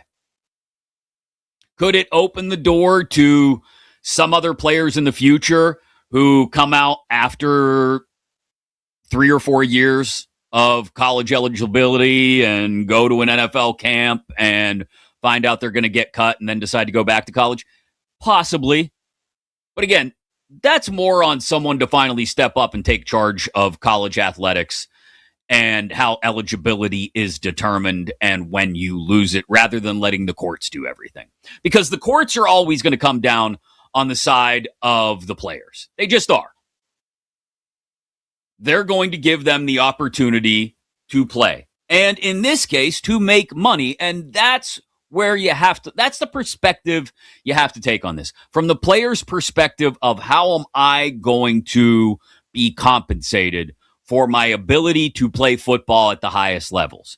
And in this case, many of these players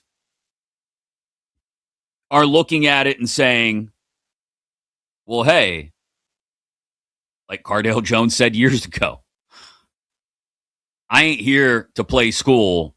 I'm here to play football.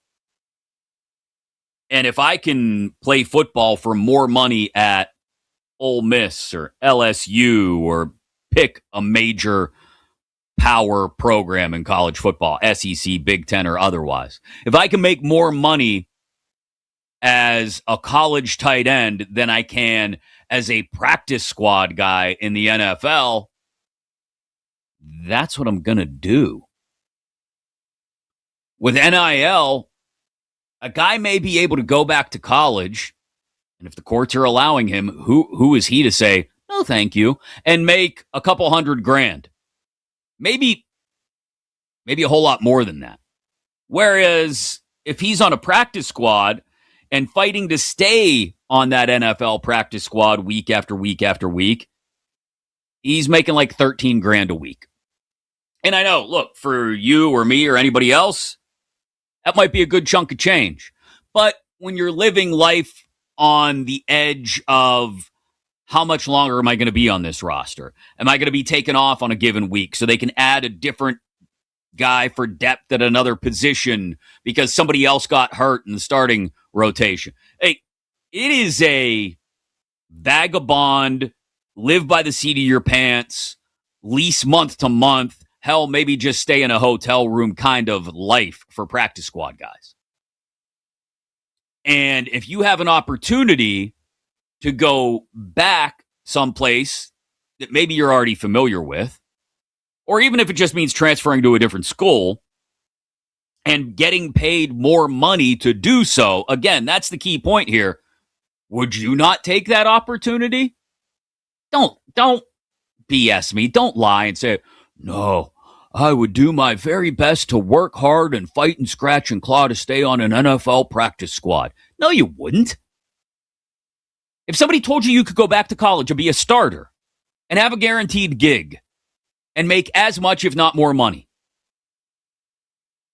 than to be scratching and fighting and clawing to be on an NFL practice squad, which some of these guys would be, you'd take the money. We all would. And you'd play college football for another year. And then next summer, you'd go back to what you have to do, which is scratching and fighting and clawing to stay on a practice squad or a 53-man roster. Now, this is going to create a weird dynamic where if you're a player who's borderline, like, hey, I may be guy number 52 on the NFL roster. I don't know if I'm going to make it out of camp. I don't know if I'm going to make the final preseason cut. And a team tells you, hey, we'd like you to hang out. We want to try to get you on the practice squad. Give us like 24, 48 hours for all this to shake out. Guys are going to tell NFL teams, thanks, but no thanks. Now, this is also happening in a very compressed timeline over the next 10 days where college football is going to get up and running. NFL rosters are going to get cut down. Practice squads are going to be built. And the portal is open. It's going to get hairy over the next 10 days. But if you're a guy who can go make $300,000 being a starter in college and have that gig guaranteed, or you can stay with the NFL practice squad and scratch and fight and claw and not know if you're going to get your $13,000 every week because you don't know if you're going to be on the practice squad every week. I know what I would choose to do. And look, ultimately, I know people want to complain about the talent available on day 3 of the NFL draft or practice squads and guys staying in college longer than ever. But you kind of reap what you sow if you're the NFL.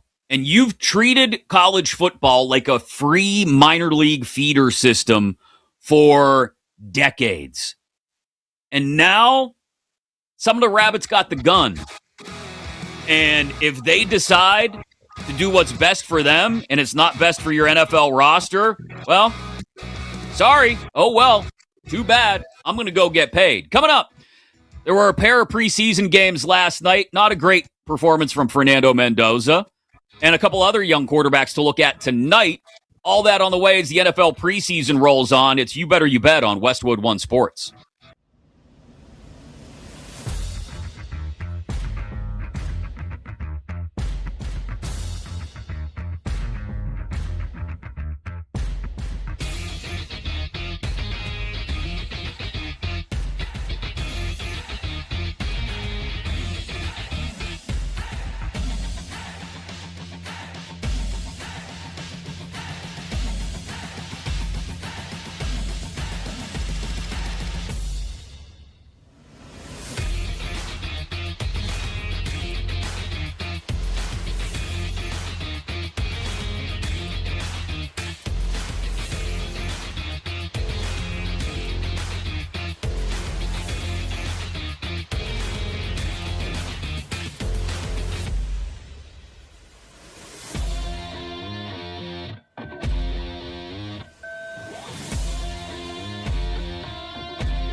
Play action from Mendoza, and he comes back over the middle, and he's picked off. Woodaz, the rookie. Mendoza trying to track him down and cannot. Pick six for the Texans and the rookie. Welcome back to You Better You Bet, presented by BetMGM on Westwood One Sports. Well, not a great game for Fernando last night. We'll talk about Raiders-Texans and our takeaways from that one, as well as Niners-Chargers. And we got 3 more NFL preseason games tonight, and we'll tell you what to watch for in those as we kick off the third and final hour of You Better You Bet, the Power Hour, presented by BetMGM. Chris Mack in for Nick Kostos here today on Westwood One Sports with you right up until noon Eastern, 9 Pacific. All across the country on Westwood One Sports affiliates. We appreciate each and every one of you. All of you listening inside the Westwood One Sports app or the Odyssey app, AUDACY, or on Sirius XM Channel 375. As always, you're welcome to jump into the fray as well. What do you think of what you've seen from preseason football to this point? What is your reaction to the idea of players leaving NFL training camps to go back to college? Or maybe you've got thoughts on what should be an incredible series this weekend in Milwaukee between the Braves and the Brewers. Chris Sale against Jacob Mizorowski at 4 this afternoon to get that series started, or anything else going on in Major League Baseball pennant races, whatever's on your mind. 310-840-4910, 310-840-4910. Coming up in 20 minutes. Somebody does not like joint practices. I don't know if there's a fix, though, to be honest. Well, maybe. Maybe there's a fix. Maybe I have an idea. It's not wild. It's not groundbreaking. But I think when we see what's gone on with all the fights and fines at joint practices over the last week or so, it may just be a change that coaches have to make and players have to make. I'll explain that to you in 20 minutes and let you hear exactly what Saquon Barkley had to say about these joint practices the Eagles have had against New England Patriots. But last night, as mentioned, a preseason doubleheader. Raiders, Texans, and Niners, Chargers. Tonight, some interesting ones in that we've got Steelers, Jets. Geno Smith's first action of the preseason. Will Howard and Drew Aller, the young arms for the Steelers. You got Carolina, Jacksonville. You got Green Bay, Denver. I'll tell you what to watch for in each of those 3 in a couple of minutes. But let's start by recapping last night. Not a great night for Fernando Mendoza. It's probably a bit of an understatement. 8 of 15 for 86 yards, a sack, that pick six that you just heard from Joe Buck on ESPN's Monday Night Football. But this is what you're going to have with rookie quarterbacks. I'm sorry. The sooner Raiders fans can sort of settle in and allow themselves to absorb and soak in that knowledge that, hey, rookie quarterbacks are going to make rookie mistakes, the better off you'll be. Because I think it was a classic example, the pick six, of a quarterback trying to put the ball somewhere where he thinks he can get it based on his experience at the college level or maybe preseason or training camp experience. But all of a sudden, somebody says, not so fast. And they play takeaway. And that's exactly what happened. Now, this was the Texans' second team defense. Wade Woodaz had the 80-yard pick six back the other way, the rookie for the Texans. But the Texans' second team defense might be on par with some teams' first team defenses, to be totally honest. So that's what it was. Mendoza on the Raiders' first drive had put the ball in tight spots a couple of times. And then, actually, it was Naylor, I think he hit for a 25-yard pickup. And it was just on a line a dart, hit Naylor in stride. And then the very next pass picked off. That's the adjustment rookie quarterbacks are going to have to make. I will say, if you're looking for positives, not only did as a Raiders fan, not only did you win this game with Aiden O'Connell finishing off a drive late in the fourth quarter with a tush-push touchdown, but also Mike Washington looked really good. If that's your compliment to Ashton Genty, I'd feel really good about the backfield in Vegas. Genty and Washington. Washington finished with 56 yards on 9 carries, including a 33-yarder. That was the story on the other side, too. The takeaway from the Texans offense, C.J. Stroud only played, I think, a series, maybe 2, before Davis Mills took over. But Woody Marks looked really good. Only 4 carries, but a 20-yarder in the mix, finished with 37 yards on 4 carries. Woody Marks, it feels like their run game is in a good place. I know the Jaden Higgins injury gives you reason to worry about the depth in the receiving core again, but I think it all comes down to C.J. Stroud. So, yeah, there are bright spots to take away for the Texans from last night's preseason loss to the Raiders, but you won't know anything about the Texans until week 1 when they step on the field at home against the Bills, and that'll be a real quick opportunity to assess if C.J. Stroud is up to the task this year or not. The other one last night, Niners-Chargers. I mean, it looked and sounded like a Niners home game. I did not see a lot of powder blue in the stands. I saw a whole lot of scarlet and gold. That's not the important part. The important part was that Deshaun Stribling had another quality game, and this one came with some of those passes being thrown by Brock Purdy, unlike the first game. Stribling, I think, finished with 4 catches and just continues to progress. The Niners ended up winning 41-17. And that's your positive takeaway there. That a position group that as recently as 2 weeks ago, we were worried if they were going to have enough healthy guys on the field, gets a little bit of a boost from Stribling coming out of the gate strong. 4 catches for 46 yards on 5 targets. The story for the Chargers, this is going to be another year just beset by offensive line issues. That's the story there. Obviously, the Tyler Biadasz injury, he's out for the year. You're still waiting for Rashawn Slater to be all the way back. And look, you've got new additions at guard. You're shaking things up with Jake Slaughter getting thrown in, the rookie second-round pick at center.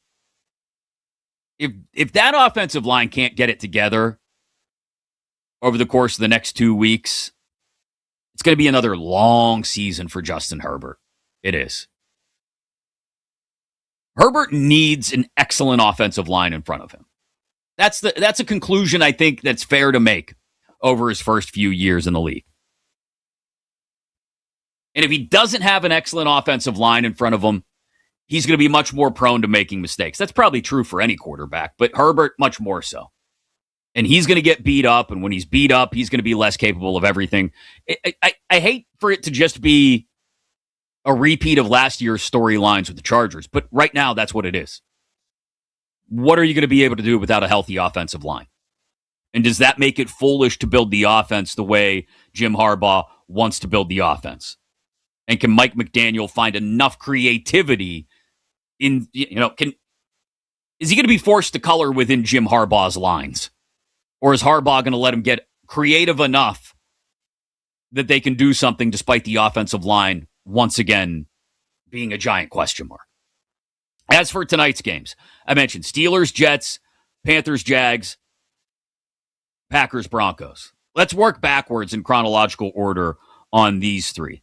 The late one will be out in Denver, 9 Eastern, 7 Mountain Time kick between the Packers and the Broncos.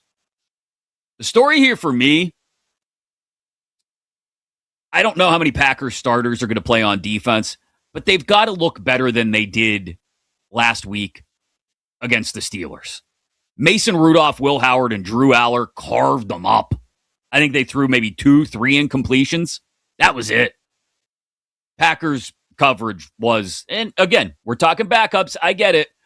But that Packers secondary could be a giant question mark if last week, at the very least, is any sign. The bigger question, Bo Nix's first action since his injury in the playoffs last year. How's he look? Jalen Waddle's a game-time decision. Do we get an opportunity to see if those two have been putting together some chemistry in training camp practices for their first action together in the preseason? 7:30 Eastern, Panthers and Jags.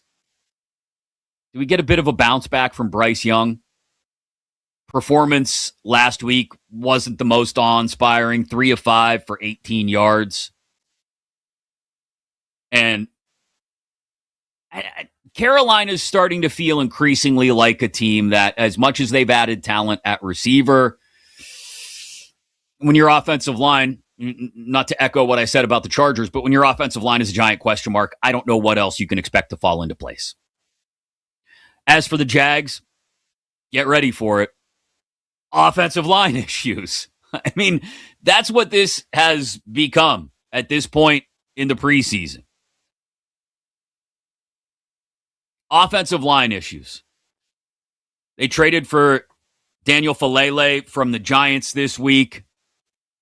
We'll see if he gets thrown into the mix. Makari is out for who knows how long. I don't suspect we'd see Chuma Edoga as he got hurt on the very first play of the preseason opener against the Saints. And then you're just really digging down into the depth at offensive line for Jacksonville. And even some of that depth is missing. So again, pardon me if it sounds like a broken record or I'm saying the same thing, but for a lot of teams, whether you're talking about losing starting centers in Baltimore or with the Chargers, or dinged up offensive lines in Carolina and Jacksonville.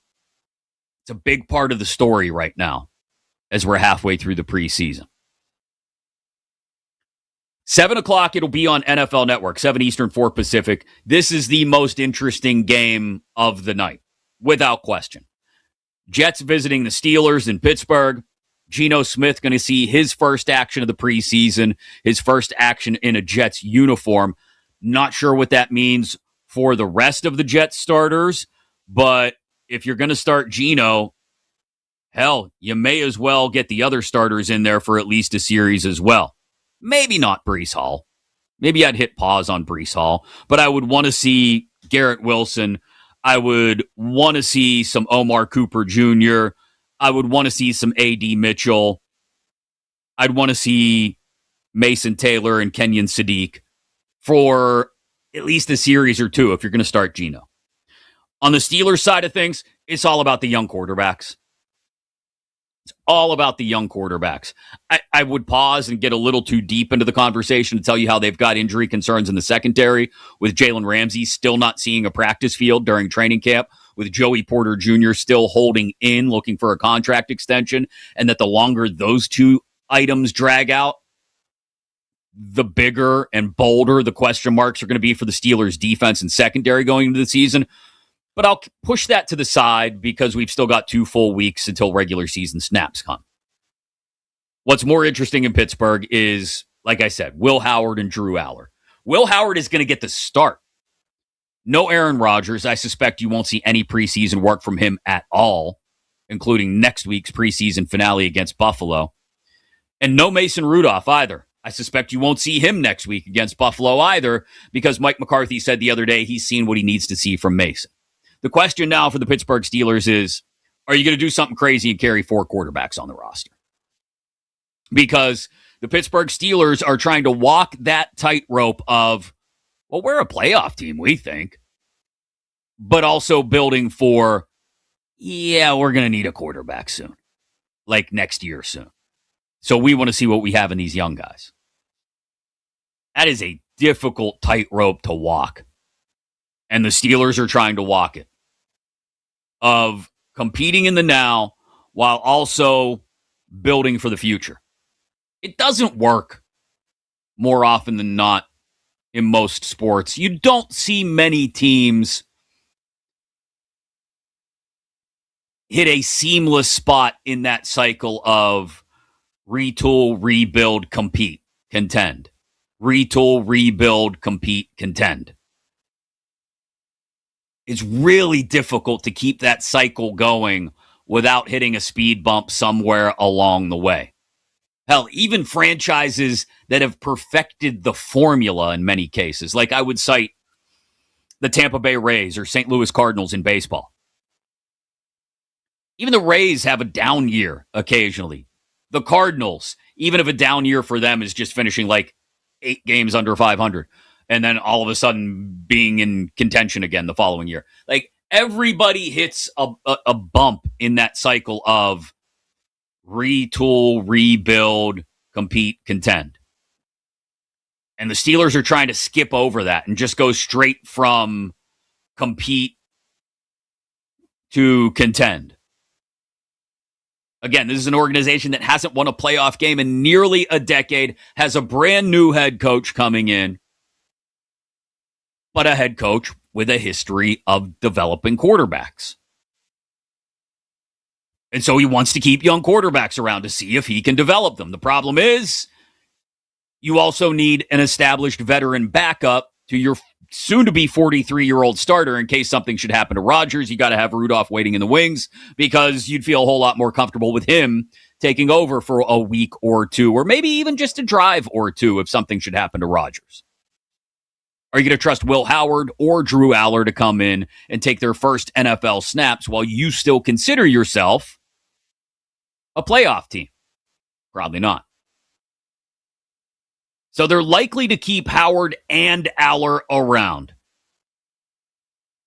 I know we had Jarrett Bailey on earlier. He said he doesn't foresee them keeping 4 quarterbacks. I am here to tell you I will be shocked if the Pittsburgh Steelers don't keep all 4 quarterbacks. The only way around it is a phantom injury to get Will Howard or Drew Aller on IR and then figure it out from there, or a really terrible performance from Will Howard over the next 2 preseason games to the extent that other teams look at him and say, yeah, no thanks, not interested if he hits the waiver wire and the Steelers sneak him back onto the practice squad. But if that were to happen, why are you interested in keeping him around anyway? It's a great question. You want to see that quarterback develop. You want to see him play well in the preseason. And if that's the case, you can't tell me there aren't a handful of organizations out there that are quarterback poor that wouldn't take a look at a Will Howard and say, oh, I'll pluck him off the waiver wire and keep him on the active roster as the 3rd quarterback this year while we try and develop him. You're telling me a place like Atlanta or Indianapolis wouldn't look at that and go, yeah, we can stash him on the roster for a while. And the other possibility would be trade Mason Rudolph for what, a 6th or conditional 7th round pick. Again, those same quarterback-starved teams, looking at the Falcons again, may end up looking around and going, John Travolta meme style, what do we got here? Tua looks terrible. Is Penix going to be healthy? We're in the NFC South. Like we talked about earlier, anybody can win the NFC South with 9 wins. Just get us a capable quarterback to turn around and hand the ball to Bijan and throw it to London and Pitts. Please, that's all we're asking for. Capability. So maybe you'd be interested in trading for a Mason Rudolph? Couldn't be worse than Tua and Penix right now, right? So that is what's most interesting out of all 3 preseason games tonight, is the young quarterback situation between Will Howard and Drew Aller in Pittsburgh as they take on the Jets at 7 o'clock. And now you know way more about that quarterback room than likely you probably ever wanted to know. Coming up next, somebody does not like joint practices. And I can't say I blame them.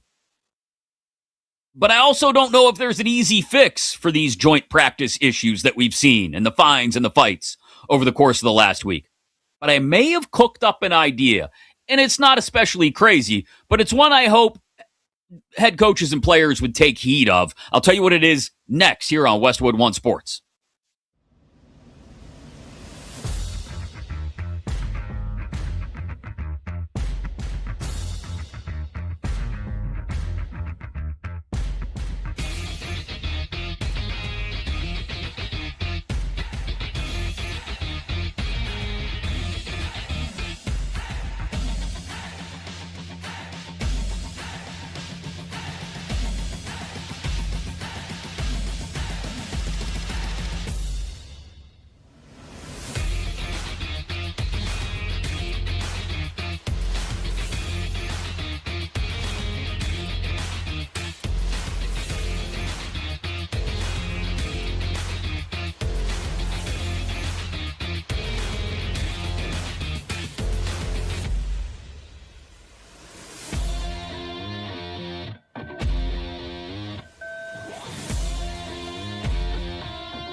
Welcome back to You Better You Bet, presented by BetMGM on Westwood One Sports. Somebody hates joint practices. And I think when you start to examine the issue of joint practices during training camps, it can be hard to find a fix. But I have found one. Have no fear, Saquon. I got your back. I'll let you hear exactly what Barkley had to say in a moment here on Westwood One Sports. Chris Mack in for Nick Kostos today here on You Better You Bet. Thanks to each and every one of you joining us on one of those Westwood One Sports affiliates nationwide or inside the Westwood One Sports app. Go download that today, especially ahead of the NFL season when there's so much play-by-play happening on Westwood One. Or inside the Odyssey app, AUDACY. That's free to download as well. And to those of you joining us on Sirius XM Channel 375, thank you very much. We appreciate each and every one of you. We were just talking about some of the different quarterback situations around the NFL during the break, because I went on a long diatribe about how the Steelers may end up keeping 4 quarterbacks. They play the Jets tonight. Will Howard and Drew Aller will split the quarterback reps, the 2 young arms that they have. And I had postulated, thrown out the idea. Postulated is just a big fancy word that I saw on the calendar the other day, my word of the day calendar, and I thought I'd use it. I apologize. So I threw out the idea, why not? Why not, if you're the Steelers, consider trading Mason Rudolph if you see enough from Howard and Aller? Atlanta would be a great spot, right? Where Tua and Penix are a disaster right now. And Kenny brought up a good point in our group chat. He said, yeah, but you don't want to trade him to Atlanta before you play the Falcons in week 1. Great point, Kenneth. Doesn't mean you wouldn't trade him after week 1. And then we got on a side tangent about Deshaun Watson and Tua Tagovailoa and who gets more rope with their given team this year. I think it's Watson because of the money. And then I thought, you know what? I'm just curious, because I wouldn't mind seeing if Tua is a dumpster fire in the preseason game for the Falcons this weekend. I wouldn't mind checking a little bit of that out. And then I saw that they play at 1 o'clock Eastern tomorrow. The Falcons play the Colts. I don't even know if I'd watch Falcons-Colts as a regular season game, I'll be honest. Unless I have Bijan or London or Pitts or Alec Pierce, Jonathan Taylor in fantasy. I certainly would only watch whatever Scott Hansen gave to me from that game on Red Zone. I could not sit down, regular season, mind you, and commit time to Falcons-Colts. Wasn't that a game was that the game in Germany last year? Wasn't it terrible? Or was that somebody else? Either way, if you ever catch me, and look, I am a D-gen. I like preseason football. I watched a lot of Raiders-Texans last night and a good bit of the first half of Niners-Chargers.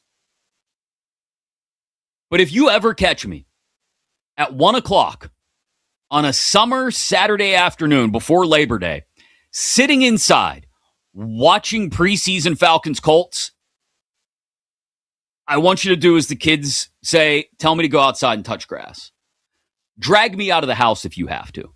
Take me somewhere, please, and help me find something better to do with my life.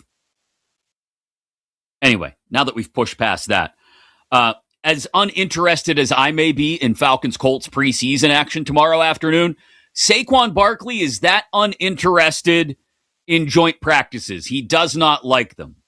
Let him hear it, Roy. I'm the wrong guy to ask because I hate joint practices, to be honest. I think one day's good, but we play in a ego-filled sport with a lot of men, and I'm all about just putting the work in, and it's good to go against someone new. I think we're at that part of camp where we needed to go against a new face. But I do think if you do it the right way, there's a lot of good out of it. Going against different looks, going against different people. It's hard when you got to run the same play over and over against JC and JD. They're pretty good players, and they get a hint of what you're doing. It's even harder to block. But yeah, when you do it the right way, it's good. But honestly, I'm not really a fan of joint practice. Just It's just more times than not, nothing good comes out of it. Like you get the when you have the work, it's good, but then you get the pushing, the shoving, and someone say this about you, and I'm like, oh no, but I'm not that. You're this, and just like it's immature when we get to that level. I gotta do a better job too because I'm a little troublemaker sometimes. But I was good this week. Saquon Barkley yesterday talking about his disdain for joint practices, and with all the fines and fights this week and the chance of getting injured, I totally understand it. And that's why some people would look at it and say, well, what's the fix? Especially when the regular season expands to 18 games, not if, when the regular season expands to 18 games, players are going to push for shorter camps and shorter preseasons. And I totally get that. And with those shorter camps and shorter preseasons, more coaches are going to want to get an opportunity to see their players against other guys, not their own. Despite the fact that Saquon made a great point there.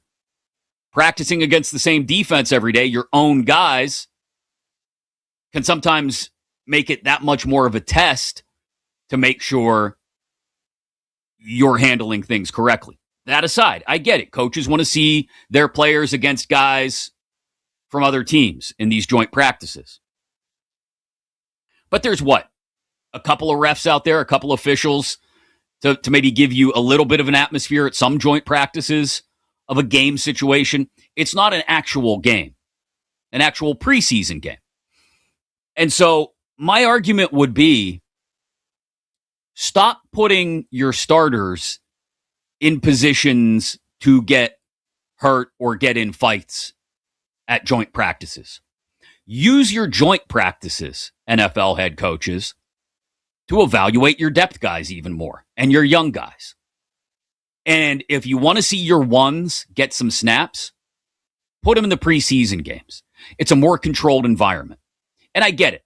Whether it's joint practices or preseason games, you're always going to have guys on the field who are pushing for a roster spot, trying to hold on like Wile E. Coyote's fingernails, claws, gripping the edge of that cliff before he falls off, trying to hold on to their livelihood of playing professional football. So there's always a chance somebody's going to go a little too far, and your starter, whose spot is already secure and you're just trying to get a look at, is in some kind of danger because of that.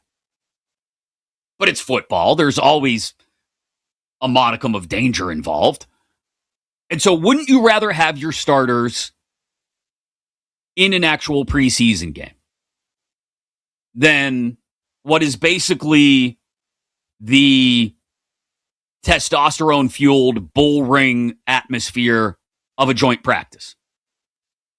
I know I would, because if somebody gets too close to my quarterback in a preseason game, a flag's going to fly. And so guys may not be as willing to take that extra step. You can put them in red jerseys all you want. It's not going to matter in joint practices. Guys are still going to take runs. So that's my, admittedly, not grand, but that's my proposed solution for joint practices. Stop putting your ones in joint practices. Stop putting your starters in. Let it be 2s on 2s. Let it be 3s on 3s. Get an idea of how your young guys and your depth guys are doing. And save some preseason game snaps for your ones. It just makes a whole lot more sense to me.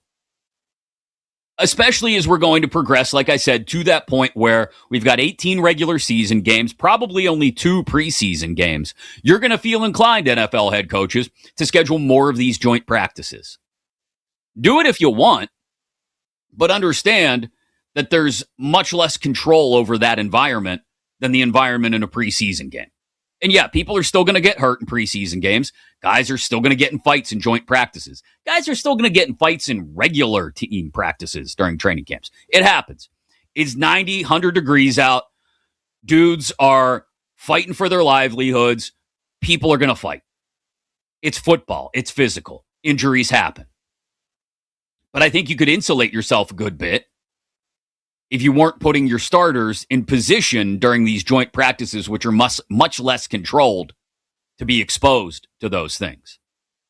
I get why Saquon Barkley doesn't like joint practices. I get why teams are having a hard time controlling the environment. So get your starters in the environment of preseason games, which is much more controlled. I mean, think about it. If you've played football at any level, and I only played a little bit in high school. I shouldn't even say played. I was on the team.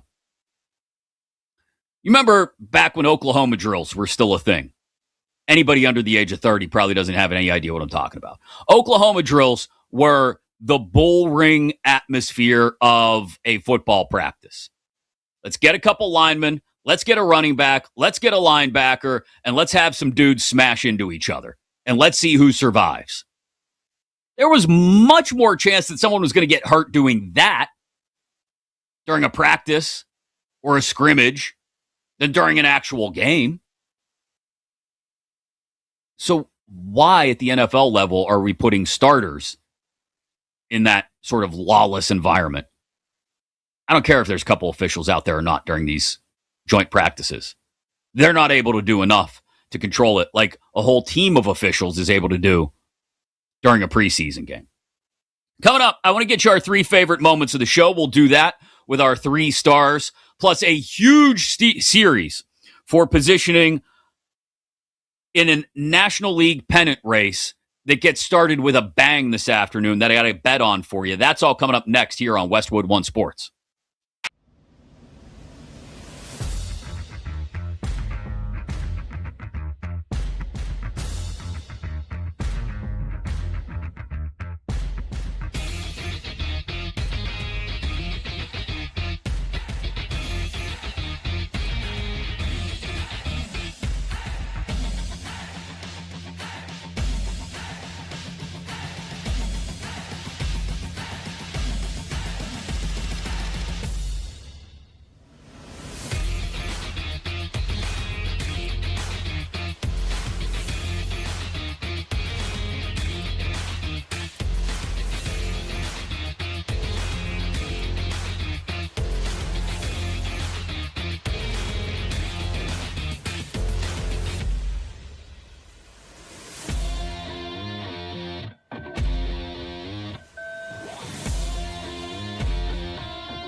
Welcome back to You Better You Bet, presented by BetMGM on Westwood One Sports.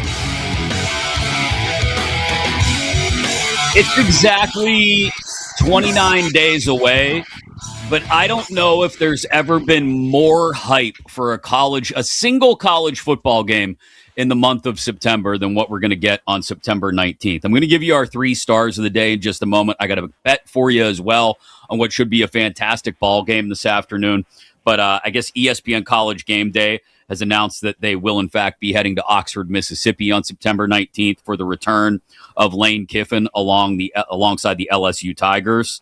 I mean, honestly, I think it's hard for a college football season to peak in September, but we might have that this year. Just everything. What did Mike Detillier say earlier? Lane Kiffin might have to show up to Oxford in the Pope Mobile. It's going to be wild. I cannot wait for college football and for that game in particular. There's baseball today, a massive series getting started 4 Eastern, 3 Central this afternoon in Milwaukee between the Braves and the Brewers. And I have what may at first feel like a bit of a counterintuitive bet on that game.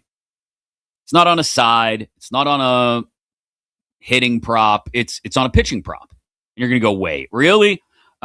It's Chris Sale against Jacob Mizorowski. Maybe in that case, you want to take the under, the first 5 under. What is the first 5 under? I should look that up before I suggest that you may be into it. The first 5 total on that is 2.5 runs. Game total is 5.5. Good Lord. Good luck with the under on that. Instead, I'm going to be on a different under. Jacob Mizorowski strikeouts. Huh? Yeah. Under 10 Ks in each of his last 2 outings. The Miz has gone more than 6 innings in just 1 start since the All-Star break. He's not pitching poorly. He's still the Miz. He's still firing a couple dozen 101-mile-an-hour pitches per start. But I'm going to bank on under 8.5 Ks because it's plus money as well at BetMGM. So that's what I'm on today. Please gamble responsibly. If you want to make a home run bet, you could do that inside your BetMGM app today as well. And no worries because there's a no-sweat home run token waiting for you inside that BetMGM app. So if your home run bet comes up short, you don't have to worry if it doesn't clear the fences. Activate that no-sweat home run token when you bet on any player to hit a homer. And if they fail to go yard, you'll get your stake back in bonus bets, all inside your BetMGM app today. Download it, and please gamble responsibly. That's what I got. I know Kenny mentioned in our show chat that he's on the Brewers, even though they're minus 145 on the money line. This game just massive for positioning atop the National League standings because someone between the Brewers, Braves, and Dodgers is going to have to play a wild card series. And I don't think you want to be that team. You don't want to be the odd man out atop the National League having to face, I don't know, even if it is the Padres or the Diamondbacks. I don't think you're necessarily excited about having to use frontline starting pitching in a wild card series rather than going straight ahead to the LDS. Right now, the Brewers, 2 games up on the Dodgers and 4 up on the Braves for the top spot in the National League. You can do the math yourself after what I just laid out. The Dodgers, 2 games ahead of the Braves for what would be the final bye on the National League side of things. I saw somebody, by the way, I can't remember who wrote it, but I saw the headline. This is what parity looks like in reference to the American League, and it's not good. Please don't do that. Please don't push back against the narrative that we need greater parity in baseball. Parity is not the problem in the American League. In fact, far from it, in my opinion. You got 2 teams that have 72 plus wins already in the Yankees and the Rays. And then you got, well, let me do some quick counting here. You've got 1, 2, 3, 4 5, 6, 7 teams under 500 who were all within 3 games of a wild card spot. Nobody's excited at the prospect of having a team under 500 make it as the final wild card, but that's not an indictment on parity. It's not. Greater parity on a yearly basis is needed in Major League Baseball, particularly so that we get different teams making runs in the month of October. Do all you want to point back to the Diamondbacks and Rangers of a few years ago in the World Series. That's the exception, not the norm. So please don't use the American League and the possibility of a sub 500 team making the playoffs as the final wild card as your basis for parity's no good. Look what it's done. No. Parity is good. Otherwise, we're going to end up with another Yankees-Dodgers World Series. Which, hey, if that gets us closer to a labor agreement where we have a cap and floor, maybe I'm all for it. I said that a few weeks ago. Let the Dodgers get to October and run roughshod over everybody. Would it be less interesting than a Rays-Brewers World Series? Yeah, but it might get us one step closer to actually getting a leveling of the playing field financially in baseball, forcing those teams that need to spend more to hit the floor, forcing those teams that shouldn't be able to spend so much to come down under the cap. All right. Thank you for attending my TED Talk. Time to get you our 3 favorite moments of the show, our 3 stars of the day. Here we go. 3. Play action from Mendoza, and he comes back over the middle, and he's picked off. Woodaz, the rookie. Mendoza trying to track him down and cannot. Pick 6 for the Texans and the rookie. 80 yards on the pick 6 for Woodaz. The Texans rookie linebacker Fernando Mendoza victimized. Didn't have a great night last night in his second preseason game for the Raiders. It's a preseason game. As much as we like to go nuts over the positives and negatives, it's a preseason game, Raiders fans. This is what's going to happen with a young quarterback. He's going to make mistakes. You'd rather have him make those mistakes in a preseason game than quite possibly when he's thrown to the wolves behind that atrocious offensive line in the middle of the regular season. But the mistakes are going to happen either way. Joe Buck on the call, by the way, on Monday Night Football on ESPN. Our number 2 star? 2. Man, I don't know, because I think this team will either be 8-9 or 9-8. That may be good enough to win the NFC South. Mike Detillier of WWL in New Orleans had a great conversation with him earlier. If you're inside the Odyssey app listening, you can always rewind back to that. But after a rough start, the Saints open on the road at Detroit and Baltimore in weeks 1 and 2. The schedule sets up for them to do just what Mike said there. If Tyler Shuck continues to progress the way he did down the stretch last year, if Jordan Tyson can get healthy, if Travis Etienne can be what they think he's capable of being, with Alvin Kamara as a compliment, they could win 8 or 9, and that could be enough to win the division. I don't think that's crazy. Number 1 star.